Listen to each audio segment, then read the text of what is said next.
ಆಕಾಶವಾಣಿ ಪ್ರದೇಶ ಸಮಾಚಾರ. ಓದುತ್ತಿರುವವರು ವಿ. ಶೋಭಾ ಶರ್ಮಾ. ಮುಖ್ಯಾಂಶಗಳು: ಬಳ್ಳಾರಿ ಗುಂತಕಲ್ ನಡುವಿನ 1,264 ಕೋಟಿ ರೂಪಾಯಿ ವೆಚ್ಚದ ರೈಲು ಮಾರ್ಗಕ್ಕೆ ಕೇಂದ್ರ ಸಚಿವ ಸಂಪುಟ ಅನುಮೋದನೆ. ಕಾವೇರಿ ವಿವಾದ, ತಮಿಳುನಾಡು ಸರ್ಕಾರದ ಜೊತೆ ಮಾತನಾಡಲು ಸಿದ್ಧ. ಮುಖ್ಯಮಂತ್ರಿ ಡಿಕೆ ಶಿವಕುಮಾರ್. ನವೆಂಬರ್ 17ರಿಂದ 19ರವರೆಗೆ 29ನೇ ಆವೃತ್ತಿಯ ಬೆಂಗಳೂರು ತಂತ್ರಜ್ಞಾನ ಶೃಂಗಸಭೆ, 75ಕ್ಕೂ ಹೆಚ್ಚು ದೇಶಗಳು ಭಾಗಿ. ಪ್ರಸಕ್ತ ಹಣಕಾಸು ವರ್ಷದಲ್ಲಿ ಗಣಿ ಮತ್ತು ಭೂವಿಜ್ಞಾನ ಇಲಾಖೆಯಿಂದ 11,000 ಕೋಟಿ ರೂಪಾಯಿ ಆದಾಯ ಗುರಿ. ಕೊಡಗಿನ ಹಾರಂಗಿ ಜಲಾಶಯ ಭರ್ತಿಯಾಗಲು 3 ಅಡಿ ಬಾಕಿ, ನಾಳೆ ನದಿಗೆ ನೀರು ಬಿಡಲು ನಿರ್ಧಾರ. ಕರ್ನಾಟಕ ಆಂಧ್ರಪ್ರದೇಶ ಆರ್ಥಿಕ ಕಾರಿಡಾರ್ ಯೋಜನೆಯಡಿ ಗುಂತಕಲ್ನಿಂದ ಬಳ್ಳಾರಿ, ಹೊಸಪೇಟೆ, ಹುಬ್ಬಳ್ಳಿ, ಅಂಕೋಲಾದವರೆಗೆ ರೈಲ್ವೆ ಮಾರ್ಗಕ್ಕೆ ಕೇಂದ್ರ ಸಚಿವ ಸಂಪುಟ ಅನುಮೋದನೆ ನೀಡಿದೆ. 46 ಕಿಲೋಮೀಟರ್ ಉದ್ದದ 3ನೇ ಮತ್ತು 4ನೇ ರೈಲು ಮಾರ್ಗಗಳನ್ನು ನಿರ್ಮಿಸುವ 1,264 ಕೋಟಿ ರೂಪಾಯಿ ವೆಚ್ಚದ ಬೃಹತ್ ಯೋಜನೆ ಇದಾಗಿದೆ.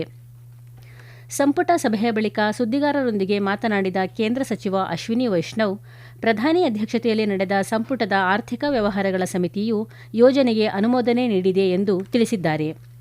ಈ ಯೋಜನೆಯಿಂದ ಉತ್ತರ ಕರ್ನಾಟಕದ ಜನರಿಗೆ ಹೆಚ್ಚು ಅನುಕೂಲವಾಗಲಿದೆ. ಪ್ರಸ್ತಾವಿತ ಮಲ್ಟಿ ಟ್ರ್ಯಾಕಿಂಗ್ ಯೋಜನೆಯು ಸುಮಾರು 7 ಲಕ್ಷ ಜನಸಂಖ್ಯೆಯನ್ನು ಹೊಂದಿರುವ 99 ಹಳ್ಳಿಗಳಿಗೆ ಸಂಪರ್ಕ ಹೆಚ್ಚಿಸಲಿದೆ. ಇದು ಸರಕು ಸಾಗಣೆಯನ್ನು ಸುಗಮಗೊಳಿಸುವುದು, ರೈಲು ಮಾರ್ಗದ ಸಾಮರ್ಥ್ಯವನ್ನು ಹೆಚ್ಚಿಸುವುದು ಮತ್ತು ಬಹುಮಾದರಿ ಸಂಪರ್ಕವನ್ನು ಬಲಪಡಿಸುವ ಗುರಿ ಹೊಂದಿದೆ. ಈ ಯೋಜನೆ 2028-29ರ ವೇಳೆಗೆ ಪೂರ್ಣಗೊಳ್ಳುವ ನಿರೀಕ್ಷೆ ಇದೆ. ಕಾವೇರಿ ನದಿ ನೀರು ಹಂಚಿಕೆ ವಿವಾದಕ್ಕೆ ಸಂಬಂಧಿಸಿದಂತೆ ತಮಿಳುನಾಡು ಮುಖ್ಯಮಂತ್ರಿ ಜೋಸೆಫ್ ವಿಜಯ್ ಜೊತೆ ಮಾತನಾಡಲು ಸಿದ್ಧ ಎಂದು ಮುಖ್ಯಮಂತ್ರಿ ಡಿಕೆ ಶಿವಕುಮಾರ್ ತಿಳಿಸಿದ್ದಾರೆ. ಬೆಂಗಳೂರಿನಲ್ಲಿಂದು ಸುದ್ದಿಗಾರರೊಂದಿಗೆ ಮಾತನಾಡಿದ ಅವರು, ತಮಿಳುನಾಡು ಸರ್ಕಾರ ಸೇರಿದಂತೆ ಎಲ್ಲಾ ಪಾಲುದಾರ ರಾಜ್ಯಗಳೊಂದಿಗೆ ಚರ್ಚೆಗೆ ರಾಜ್ಯ ಸರ್ಕಾರ ಮುಕ್ತವಾಗಿದೆ ಎಂದು ಹೇಳಿದ್ದಾರೆ. ಇದೇ ವೇಳೆ ತಮಿಳುನಾಡು ಮುಖ್ಯಮಂತ್ರಿ ಬರೆದ ಪತ್ರದ ವಿಚಾರಗಳನ್ನು ಬಹಿರಂಗಪಡಿಸಲು ಡಿಕೆ ಶಿವಕುಮಾರ್ ನಿರಾಕರಿಸಿದ್ದಾರೆ. ಏಷ್ಯಾದ ಅತಿದೊಡ್ಡ ತಂತ್ರಜ್ಞಾನ ಉತ್ಸವವಾಗಿರುವ ಬೆಂಗಳೂರು ತಂತ್ರಜ್ಞಾನ ಶೃಂಗಸಭೆಯ 29ನೇ ಆವೃತ್ತಿಯು ಕೃತಕ ಬುದ್ಧಿಮತ್ತೆ ಹಾಗೂ ಅದರಾಚೆ ಧ್ಯೇಯವಾಕ್ಯದಡಿ ನವೆಂಬರ್ 17ರಿಂದ 19ರವರೆಗೆ ಬೆಂಗಳೂರಿನಲ್ಲಿ ನಡೆಯಲಿದೆ ಎಂದು ಮುಖ್ಯಮಂತ್ರಿ ಡಿಕೆ ಶಿವಕುಮಾರ್ ಪ್ರಕಟಿಸಿದ್ದಾರೆ. ಈ ಕುರಿತಂತೆ ಮಾಹಿತಿ ನೀಡಿರುವ ಐಟಿ-ಬಿಟಿ ಸಚಿವ ಪ್ರಿಯಾಂಕ್ ಖರ್ಗೆ, 75ಕ್ಕೂ ಹೆಚ್ಚು ದೇಶಗಳಿಂದ 1,800ಕ್ಕೂ ಹೆಚ್ಚು ಪ್ರದರ್ಶಕರು, 20,000ಕ್ಕೂ ಹೆಚ್ಚು ಪ್ರತಿನಿಧಿಗಳು ಹಾಗೂ 60,000ಕ್ಕೂ ಹೆಚ್ಚು ಸಂದರ್ಶಕರು ಭಾಗವಹಿಸುವ ನಿರೀಕ್ಷೆಯಿದೆ ಎಂದು ತಿಳಿಸಿದ್ದಾರೆ. ಭವಿಷ್ಯದ ನಿರ್ಮಾತೃಗಳು ಕಾರ್ಯಕ್ರಮವು ಈ ಬಾರಿಯ ಪ್ರಮುಖ ಆಕರ್ಷಣೆಯಾಗಿದೆ. ನವೋದ್ಯಮಗಳ ಹೂಡಿಕೆದಾರರು, ಮಾರ್ಗದರ್ಶಕರು ಹಾಗೂ ಜಾಗತಿಕ ಮಾರುಕಟ್ಟೆಗಳ ಜೊತೆಗೆ ಸಂಪರ್ಕಿಸುವುದು ಇದರ ಉದ್ದೇಶವಾಗಿದೆ ಎಂದು ಹೇಳಿದ್ದಾರೆ. ಮುಖ್ಯಮಂತ್ರಿ ಡಿಕೆ ಶಿವಕುಮಾರ್ ನಿಗದಿಪಡಿಸಿರುವ 11,000 ಕೋಟಿ ರೂಪಾಯಿ ಆದಾಯ ಸಂಗ್ರಹದ ಗುರಿ ಸಾಧಿಸಲು ಇಲಾಖೆಯ ಪ್ರತಿಯೊಬ್ಬ ಅಧಿಕಾರಿಯೂ ಕಾರ್ಯನಿರ್ವಹಿಸಬೇಕು ಎಂದು ಗಣಿ ಮತ್ತು ಭೂವಿಜ್ಞಾನ ಇಲಾಖೆ ಕಾರ್ಯದರ್ಶಿ ರೋಹಿಣಿ ಸಿಂಧೂರಿ ನಿರ್ದೇಶನ ನೀಡಿದ್ದಾರೆ. ಇಲಾಖೆಯ ಪ್ರಗತಿ ಪರಿಶೀಲನಾ ಸಭೆಯ ಅಧ್ಯಕ್ಷತೆ ವಹಿಸಿ ಮಾತನಾಡಿದ ಅವರು, ಪ್ರತಿ ಜಿಲ್ಲೆಯ ಭೂವಿಜ್ಞಾನಿಗಳಿಗೆ ಪ್ರತ್ಯೇಕ ಕಾರ್ಯಗುರಿ ನಿಗದಿಪಡಿಸಲಾಗುವುದು ಎಂದು ತಿಳಿಸಿದ್ದಾರೆ. ಈ ಆರ್ಥಿಕ ವರ್ಷದಲ್ಲಿ ಇಲಾಖೆಗೆ 11,000 ಕೋಟಿ ರೂಪಾಯಿ ಆದಾಯ ಸಂಗ್ರಹಿಸುವ ಗುರಿ ನಿಗದಿಪಡಿಸಲಾಗಿದೆ. OTS ಯೋಜನೆಯ ಮೂಲಕ 2,000 ಕೋಟಿ ರೂಪಾಯಿ ಆದಾಯ ಸಂಗ್ರಹಿಸುವ ಗುರಿ ಹೊಂದಲಾಗಿದ್ದು, ಮುಂದಿನ 6 ತಿಂಗಳಲ್ಲಿ ಗುರಿ ಸಾಧಿಸುವಂತೆ ರೋಹಿಣಿ ಸಿಂಧೂರಿ ಸೂಚಿಸಿದ್ದಾರೆ.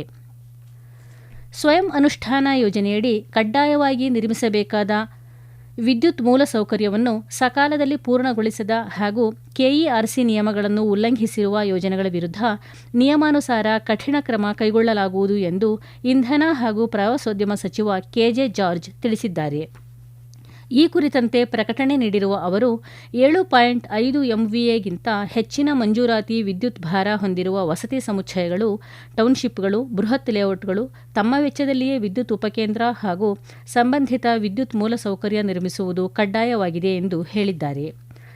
ಸಾರ್ವಜನಿಕರಿಗೆ ನಿರಂತರ ಹಾಗೂ ಗುಣಮಟ್ಟದ ವಿದ್ಯುತ್ ಪೂರೈಕೆ ದೊರೆಯುವಂತೆ ಮಾಡುವ ಹಿನ್ನೆಲೆಯಲ್ಲಿ ಈ ಕ್ರಮ ಕೈಗೊಳ್ಳಲಾಗಿದೆ ಎಂದು ಸಚಿವ ಕೆಜೆ ಜಾರ್ಜ್ ಸ್ಪಷ್ಟಪಡಿಸಿದ್ದಾರೆ. ಪ್ರದೇಶ ಸಮಾಚಾರ ಕೇಳುತ್ತಿದ್ದೀರಿ. ನಮ್ಮ ಎಲ್ಲಾ ರಾಷ್ಟ್ರೀಯ ವಾರ್ತೆಗಳು ಹಾಗೂ ಪ್ರದೇಶ ಸಮಾಚಾರ ಈಗ ಆಕಾಶವಾಣಿ ನ್ಯೂಸ್ ಕನ್ನಡ ಯೂಟ್ಯೂಬ್ ಚಾನೆಲ್ನಲ್ಲಿ ಲಭ್ಯ. ನಮ್ಮ ಎಕ್ಸ್ ಖಾತೆ ಮತ್ತು ಇನ್ಸ್ಟಾಗ್ರಾಂ ಖಾತೆ ಆಕಾಶವಾಣಿ ನ್ಯೂಸ್ ಕನ್ನಡ. ಹೆಚ್ಚಿನ ಮಾಹಿತಿಗಾಗಿ ನಮ್ಮ ಫೇಸ್ಬುಕ್ ಖಾತೆ AIR ಕನ್ನಡ ನ್ಯೂಸ್ ಅನುಸರಿಸಿ. ಮಾಹಿತಿಯ ಹೂರಣ ವಾರದ ಕಾರ್ಯಕ್ರಮ ಪ್ರಚಲಿತ ವಿದ್ಯಮಾನ ಪ್ರತಿ ಬುಧವಾರ 9:15. ನಗರಾಭಿವೃದ್ಧಿ ಸಚಿವ ಡಾ ಯತೀಂದ್ರ ಸಿದ್ದರಾಮಯ್ಯ ಬೆಂಗಳೂರಿನಲ್ಲಿಂದು ಕರ್ನಾಟಕ ನಗರ ನೀರು ಸರಬರಾಜು ಮತ್ತು ಒಳಚರಂಡಿ ಮಂಡಳಿಯ ಪ್ರಗತಿಯ ಪರಿಶೀಲನಾ ಸಭೆ ನಡೆಸಿದರು. ಸಭೆಯಲ್ಲಿ ಮಂಡಳಿಯ ಯೋಜನೆಗಳ ಪ್ರಗತಿ ಮತ್ತು ಆಡಳಿತಾತ್ಮಕ ಸುಧಾರಣೆಗಳಿಗೆ ಹಲವು ಪ್ರಮುಖ ನಿರ್ದೇಶನ ನೀಡಿದ್ದಾರೆ. ನಗರ ನೀರು ಸರಬರಾಜು ಮಂಡಳಿಯು ಎಲ್ಲಾ ಪ್ರದೇಶಗಳಲ್ಲಿ ಚರಂಡಿ ಹಾಗೂ ತ್ಯಾಜ್ಯ ನೀರು ಸಂಸ್ಕರಣಾ ಘಟಕಗಳನ್ನು ಸರಿಯಾಗಿ ಮ್ಯಾಪ್ ಮಾಡಿ ಆಯಾ ಪ್ರದೇಶದ ಸಾಮರ್ಥ್ಯಕ್ಕೆ ಅನುಗುಣವಾಗಿ ಸೂಕ್ತವಾದ ಸುಧಾರಿತ ತಂತ್ರಜ್ಞಾನ ಬಳಕೆ ಮಾಡಿಕೊಳ್ಳುವಂತೆ ಸೂಚಿಸಿದ್ದಾರೆ. ನೀರು ಪೋಲಾಗುವುದು ಸೇರಿದಂತೆ ಸಿಬ್ಬಂದಿ ದುರುಪಯೋಗ ತಡೆಯಲು ಸ್ಮಾರ್ಟ್ ಮೀಟರ್ ಅಳವಡಿಸಲು ಸಲಹೆ ನೀಡಿದ್ದಾರೆ. ಗ್ರೇಟರ್ ಬೆಂಗಳೂರು ವ್ಯಾಪ್ತಿ ಹೊರತುಪಡಿಸಿ ರಾಜ್ಯದ ಇತರ ನಗರ ಪ್ರದೇಶಗಳಲ್ಲಿ ನೀರು ಸರಬರಾಜು ಮತ್ತು ಒಳಚರಂಡಿ ಸೌಕರ್ಯ ಒದಗಿಸುವ ಜವಾಬ್ದಾರಿಯನ್ನು ಮಂಡಳಿ ಹೊಂದಿದೆ.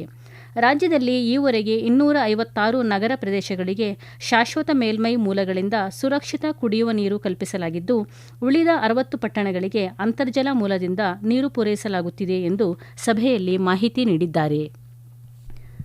ಕೊಡಗು ಜಿಲ್ಲೆಯ ಹಾರಂಗಿ ಜಲಾನಯನ ಪ್ರದೇಶದಲ್ಲಿ ಉತ್ತಮ ಮಳೆಯಾಗುತ್ತಿದ್ದು, ಒಳಹರಿವಿನ ಪ್ರಮಾಣ ಹೆಚ್ಚಾಗಿದೆ. ಈ ಹಿನ್ನೆಲೆಯಲ್ಲಿ ಮುಂಜಾಗ್ರತಾ ಕ್ರಮವಾಗಿ ಹಾರಂಗಿ ಅಣೆಕಟ್ಟೆಯಿಂದ ನಾಳೆ 3,000ದಿಂದ 5,000 ಕ್ಯೂಸೆಕ್ ನೀರನ್ನು ನದಿಗೆ ಹರಿಬಿಡಲಾಗುತ್ತಿದೆ ಎಂದು ಹಾರಂಗಿ ಪುನರ್ವಸತಿ ವಿಭಾಗದ ಕಾರ್ಯಪಾಲಕ ಇಂಜಿನಿಯರ್ ಮಹೇಶ್ ಎಂಎಸ್ ತಿಳಿಸಿದ್ದಾರೆ.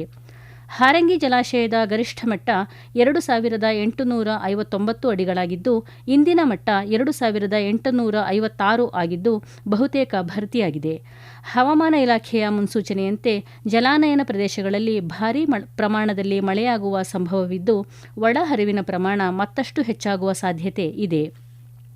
ಹಾರಂಗಿ ಮತ್ತು ಕಾವೇರಿ ನದಿ ಪಾತ್ರದ ದಂಡೆಯಲ್ಲಿ ವಾಸಿಸುತ್ತಿರುವ ಜನರು ತಮ್ಮ ಆಸ್ತಿಪಾಸ್ತಿ ಹಾಗೂ ಜನ ಜಾನುವಾರು ರಕ್ಷಣೆಗಳ ಬಗ್ಗೆ ಮುನ್ನೆಚ್ಚರಿಕೆ ವಹಿಸಿ ಸುರಕ್ಷಿತ ಸ್ಥಳಗಳಿಗೆ ತೆರಳುವಂತೆ ಪ್ರಕಟಣೆಯಲ್ಲಿ ಕೋರಿದ್ದಾರೆ. ಪೋಲ್ ವಾಲ್ಟ್ ಕ್ರೀಡೆಯಲ್ಲಿ ಅಮೋಘ ಸಾಧನೆ ಮಾಡುವ ಮೂಲಕ ಜಪಾನ್ನಲ್ಲಿ ನಡೆಯಲಿರುವ ಏಷ್ಯನ್ ಗೇಮ್ಸ್ಗೆ ಆಯ್ಕೆಯಾಗಿರುವ ಸಿಂಧುಶ್ರೀ ಗಣೇಶ್ಗೆ ಉಪಮುಖ್ಯಮಂತ್ರಿ ಹಾಗೂ ಕ್ರೀಡಾ ಸಚಿವ ಡಾ ಜಿ ಪರಮೇಶ್ವರ್ ಅಂತಾರಾಷ್ಟ್ರೀಯ ಗುಣಮಟ್ಟದ 3 ಪೋಲ್ಗಳನ್ನು ವಿತರಿಸಿ ಶುಭ ಹಾರೈಸಿದರು. ಬಳಿಕ ಸುದ್ದಿಗಾರರೊಂದಿಗೆ ಮಾತನಾಡಿದ ಅವರು, ಶಿವಮೊಗ್ಗ ಜಿಲ್ಲೆಯ ಭದ್ರಾವತಿಯ ಸಿಂಧುಶ್ರೀ ಪೋಲ್ ವಾಲ್ಟ್ ಕ್ರೀಡೆಯಲ್ಲಿ ಸಾಧನೆ ಮಾಡಿದ್ದಾರೆ. ಈ ಹಿನ್ನೆಲೆಯಲ್ಲಿ ಕರ್ನಾಟಕ ರಾಜ್ಯ ಕ್ರೀಡಾ ಮತ್ತು ಯುವ ಸಬಲೀಕರಣ ಇಲಾಖೆ ಹಾಗೂ ಭಾರತೀಯ ಕ್ರೀಡಾ ಪ್ರಾಧಿಕಾರದ ವತಿಯಿಂದ ಅಂತಾರಾಷ್ಟ್ರೀಯ ಕ್ರೀಡಾಕೂಟಗಳಲ್ಲಿ ಬಳಸುವ ಗುಣಮಟ್ಟದ 3 ಹೊಸ ಪೋಲ್ಗಳನ್ನು ವಿದೇಶದಿಂದ ತರಿಸಿಕೊಡಲಾಗಿದೆ. ಜೊತೆಗೆ 5 ಲಕ್ಷ ರೂಪಾಯಿ ನಗದು ನೀಡಲಾಗುತ್ತಿದೆ ಎಂದು ತಿಳಿಸಿದ್ದಾರೆ. ಮಂಗಳೂರಿನಲ್ಲಿ ರಾಷ್ಟ್ರೀಯ ಭದ್ರತಾ ದಳ ಎನ್ಎಸ್ಜಿ ನಗರದ ವಿವಿಧ ಪ್ರದೇಶಗಳಲ್ಲಿ ಭಯೋತ್ಪಾದನಾ ನಿಗ್ರಹ ಅಣಕು ಕಾರ್ಯಾಚರಣೆ ನಡೆಸುತ್ತಿದೆ. ನಾಳೆವರೆಗೆ ಈ ಅಣಕು ಕಾರ್ಯಾಚರಣೆ ನಡೆಯಲಿದೆ. ಭಯೋತ್ಪಾದಕರ ದಾಳಿ ಸಂಭವಿಸಿದರೆ ಅದನ್ನು ಹೇಗೆ ಎದುರಿಸಬೇಕು ಎಂಬ ಸನ್ನದ್ಧತೆಯನ್ನು ಅಣಕು ಕಾರ್ಯಾಚರಣೆ ಮೂಲಕ ತಿಳಿಸಲು ಎನ್ಎಸ್ಜಿ ಕಮಾಂಡೋಗಳು ನಗರಕ್ಕೆ ಆಗಮಿಸಿದ್ದಾರೆ. ಮಂಗಳೂರಿನ ಎಂಆರ್ಪಿಎಲ್ ಸ್ಥಾವರ, ಸುರತ್ಕಲ್, ಸಂತ ಅಲೋಶಿಯಸ್ ಕಾಲೇಜು ಆವರಣ ಮುಂತಾದೆಡೆ ಕಾರ್ಯಾಚರಣೆ ನಡೆಸಲಾಗಿದೆ. ಸುಮಾರು 100ಕ್ಕೂ ಅಧಿಕ ಮಂದಿ ಅಧಿಕಾರಿಗಳು ಹಾಗೂ ಸಿಬ್ಬಂದಿ ಅಣಕು ಕಾರ್ಯಾಚರಣೆಯಲ್ಲಿ ಪಾಲ್ಗೊಂಡಿದ್ದಾರೆ. ಬಳ್ಳಾರಿ ಜಿಲ್ಲೆಯಲ್ಲಿ ಇನ್ನೂ ಬಾಲ್ಯ ವಿವಾಹಗಳು ನಡೆಯುತ್ತಿರುವುದು ಅತ್ಯಂತ ಕಳವಳಕಾರಿಯಾಗಿದೆ ಎಂದು ಪ್ರಧಾನ ಜಿಲ್ಲಾ ನ್ಯಾಯಾಧೀಶ ಸಿದ್ದಲಿಂಗಪ್ರಭು ತಿಳಿಸಿದ್ದಾರೆ. ಕೊನೆಯಲ್ಲಿ ಮತ್ತೊಮ್ಮೆ ಮುಖ್ಯಾಂಶಗಳು. ಬಳ್ಳಾರಿ ಗುಂತಕಲ್ ನಡುವಿನ 1,264 ಕೋಟಿ ರೂಪಾಯಿ ವೆಚ್ಚದ ರೈಲು ಮಾರ್ಗಕ್ಕೆ ಕೇಂದ್ರ ಸಚಿವ ಸಂಪುಟ ಅನುಮೋದನೆ. ಕಾವೇರಿ ವಿವಾದ, ತಮಿಳುನಾಡು ಸರ್ಕಾರ ಜೊತೆ ಮಾತನಾಡಲು ಸಿದ್ಧ, ಮುಖ್ಯಮಂತ್ರಿ ಡಿಕೆ ಶಿವಕುಮಾರ್. ನವೆಂಬರ್ 17ರಿಂದ ನವೆಂಬರ್ 19ರವರೆಗೆ 29ನೇ ಆವೃತ್ತಿಯ ಬೆಂಗಳೂರು ತಂತ್ರಜ್ಞಾನ ಶೃಂಗಸಭೆ, 75ಕ್ಕೂ ಹೆಚ್ಚು ದೇಶಗಳು ಭಾಗಿ. ಪ್ರಸಕ್ತ ಹಣಕಾಸು ವರ್ಷದಲ್ಲಿ ಗಣಿ ಮತ್ತು ಭೂವಿಜ್ಞಾನ ಇಲಾಖೆಯಿಂದ 11,000 ಕೋಟಿ ರೂಪಾಯಿ ಆದಾಯ ಗುರಿ. ಕೊಡಗಿನ ಹಾರಂಗಿ ಜಲಾಶಯ ಭರ್ತಿಯಾಗಲು 3 ಅಡಿ ಬಾಕಿ. ನಾಳೆ ನದಿಗೆ ನೀರು ಬಿಡಲು ನಿರ್ಧಾರ. ಇಲ್ಲಿಗೆ ಪ್ರದೇಶ ಸಮಾಚಾರ ಮುಗಿಯಿತು. ನಮ್ಮ ಮುಂದಿನ ವಾರ್ತಾ ಪ್ರಸಾರ ಈ ರಾತ್ರಿ 7:35 ನಿಮಿಷಕ್ಕೆ.